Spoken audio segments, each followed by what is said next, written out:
Well, hey guys, AJ here, and welcome to Channel IPO Zone. If you want to grow your knowledge in stock market, well, this is the right.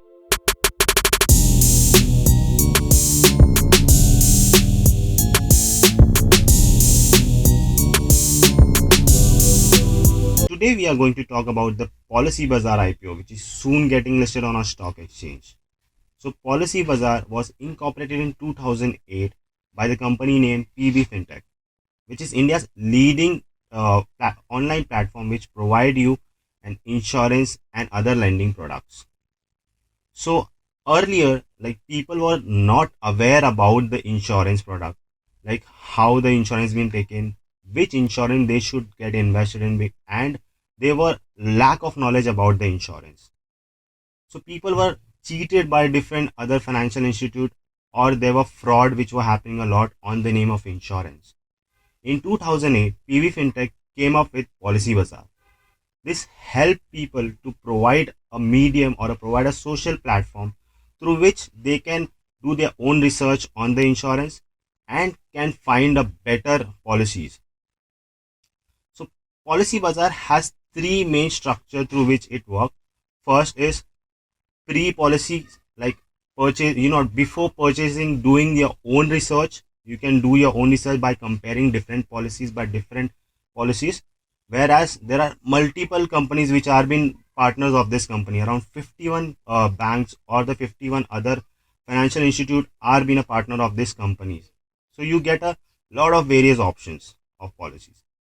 The other step, second step is like while doing the registration, doing all, getting an advice. You also get an advice by, a particular person or a financial expertise, so that which would be suitable for you. And the third is where the last process is like claiming any policies or canceling or anything. So these are the three steps through which Policy Bazaar goes. In like approximately 93% of business were happening in 2020, whereas 63% of business was done digitally. Like 63% of policies were sold digitally. That's a very great achievement. In 2014, the PV Fintech company also launched PaisaBazaar.com, which is one of the online platform which provides lending money and providing credit cards. So moving towards the further strength of the company, as company is being bond with different other financial institutes. So companies having a major brand values, whereas companies having a good platform which provides each and every person without contacting with a different third person. So it is a very user friendly website which provides you to choose your own policy accordingly. This also helps you to compare with the different certain policies at a certain place. You don't have to visit to the different places. If I move about the financials of the company, if I move further towards the financials, so we have got some financials from 2019 to 2021.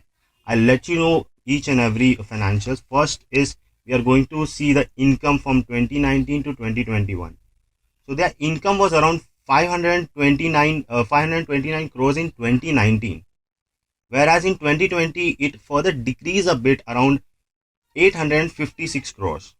In 2021 it increased a bit like 957 crores. So the income was a very good. If I talk about the expenses against that, so in 2019 the expenses were 866 crores, whereas in 2020 the expenses rose around 1150 crores.